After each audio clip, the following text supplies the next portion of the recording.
பிஸ்மில்லாஹிர்ரஹ்மானிர்ரஹீம். ஏக இறைவனின் சாந்தியும் சமாதானமும் நம் அனைவரின் மீதும் உண்டாவதாக. எல்லா புகழும் இறைவன் ஒருவனுக்கே. அழகான ஒரு திக்ரை பார்க்க போகிறோம். சுபஹானல்லாஹ்.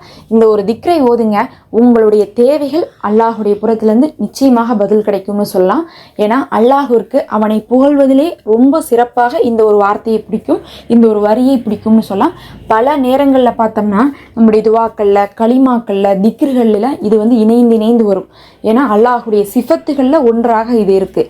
இது அல்லாஹுவிற்கு தவிர வேறு யாருக்கும் பொருந்தாது அப்படின்னு சொல்லலாம். ஏன்னா எப்போதும் அல்லாஹ் தன்னை தனித்துவப்படுத்தி காட்டுறதுல தான் அல்லாஹ் விரும்புவான்.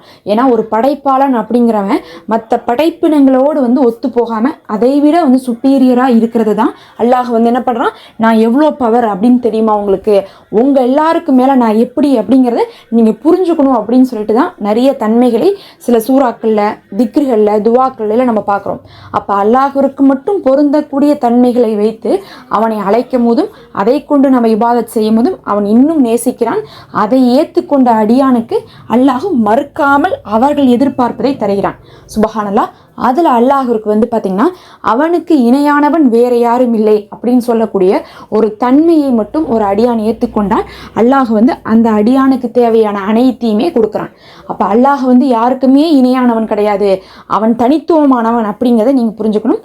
அல்லாஹு ரப்பி லா ஷரீக லஹு, யா அல்லாஹ் உன்னை தவிர ரப்பு வேற யாரும் இல்லை அப்படின்னு என்ன அர்த்தம்னா, ரப்பு வேற யாரும் இல்லைன்னா வணக்கத்துக்குரியவன் வேற யாரும் இல்லை, நீ தான் படைத்த, நீ தான் எங்களை பாதுகாக்கிற, நீ தான் எங்களுக்கு தேவையான எல்லாமே கொடுக்குற, அதனால ஒன்றை தவிர வணங்க தகுதியானவன் வேற யாரும் இல்லை, படைத்து பரிபாலிக்கக்கூடியவன் நீ மட்டும்தான் அப்படின்னு சொல்லிட்டு லா ஷரீக லஹு, உனக்கு இணையானவனும் வேறு யாரும் இல்லை அப்படின்னு நம்ம சொல்கிறோம். அப்போ அல்லாஹ் தான் நம்மளை படைக்கிறான், பாதுகாக்கிறான் அப்படிங்கிறதையும் சொல்லி இன்னும் அந்த மாதிரி செய்கிறக்கு வேறு யாருமே இல்லைங்கிறதையும் நம்ம சொல்கிறோம். அப்போ ஒரே வரியில் இரண்டு தன்மைகளை சொல்கிறோம்.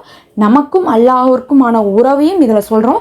அவன் படைப்பாளன், நாம் அடிமைன் அப்படிங்கிறதையும் தெரிவித்து, அதுக்கப்புறம் அந்த மாதிரி படைப்பாளன் இந்த உலகத்தில் வேறு யாருமே இல்லை, எல்லாரை விட அல்லாஹ் சுப்பீரியராக இருக்கான், எல்லாரை விட அல்லாஹ் யுனிக்காக இருக்கான், தனித்துவத்தோடு இருக்கிறான்னு சொல்லிட்டு அவனை நம்ம புகழக்கூடிய வார்த்தை தான் இந்த அல்லாஹு ரப்பி லா ஷரீக லஹு.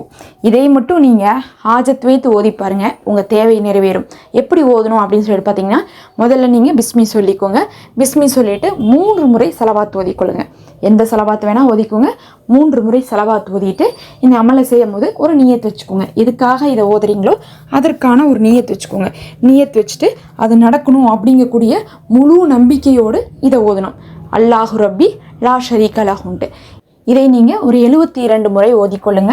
அல்லாஹு ரப்பி லா ஷரீக லஹு, வணக்கத்துக்குரியவன் அல்லாஹ் ஒருவன் தான், அவன் தான் என்னுடைய ரப்பு, இன்னும் அவனுக்கு இணையானவன் வேறு யாரும் இல்லைன்னு சொல்லிட்டு ஒவ்வொரு தடவையும் சொல்லும் போது அதை உணர்ந்து சொல்லுங்கள். வேகமாக சொல்கிறது, கடந்து நம்ம போகிறனால நம்மளுடைய அமல்கள் நிறைவேற்றப்படுவதில்லை. ஆனால் ஒவ்வொரு வார்த்தையும் புரிஞ்சு உணர்ந்து மனசார நீங்கள் சொல்லுங்கள், ஆத்மாத்மாக சொல்லி பாருங்கள், உங்களுக்கு மறுநாளே அதனுடைய பலன் கிடைக்கும்.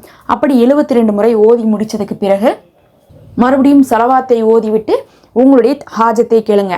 எதுக்காக இதை ஓதுனீங்களோ அந்த ஒரு விஷயத்தை நம்பிக்கையோடு கேட்டு, யா அல்லாஹ் நான் உன்னை தவிர யாரையும் நம்பலை, உன்னை தவிர வேறு யார் இருக்கிறதாகவும் நான் ஏற்றுக்கொள்ளலை, அதனால எனக்கு என்னுடைய தேவையை நான் உங்ககிட்ட தான் ஒப்படைக்கிறேன், நீயே என்னுடைய தேவையை பார்த்து பூர்த்தி செஞ்சு வச்சிருன்னு சொல்லிட்டு அல்லாஹ்விடத்துல மனசார அந்த ஒரு தேவைக்காக துவாவும் செஞ்சுக்கோங்க. இப்படி நீங்கள் செஞ்சுட்டாவே போதும், அந்த ஒரு தேவை உங்களுக்கு நிறைவேறி கிடைக்கும்.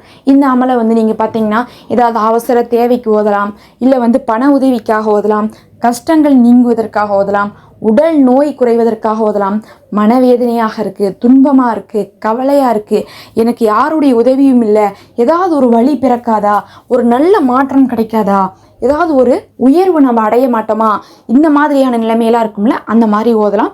இல்லை எனக்காக வேண்டாம், என்னுடைய பெற்றோருக்காக ஓதுறேன், என்னுடைய பிள்ளைகளுக்காக ஓதுறேன், என்னுடைய கணவருக்காக ஓதுறேன்னு சொன்னாலும் அப்படியும் நீங்கள் ஓதலாம்.